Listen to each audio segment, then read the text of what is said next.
Welcome to the complete WordPress course for beginners. If you want to build a website without writing a single line of code, this course is for you. This course is designed for complete beginners. You don't need any technical skills, design experience, or coding knowledge. I'll guide you step by step.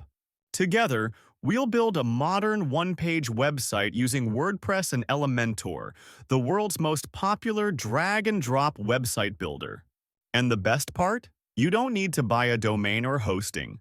We'll use a free app called Local by Flywheel, also known as Local WP, to build your site right on your computer.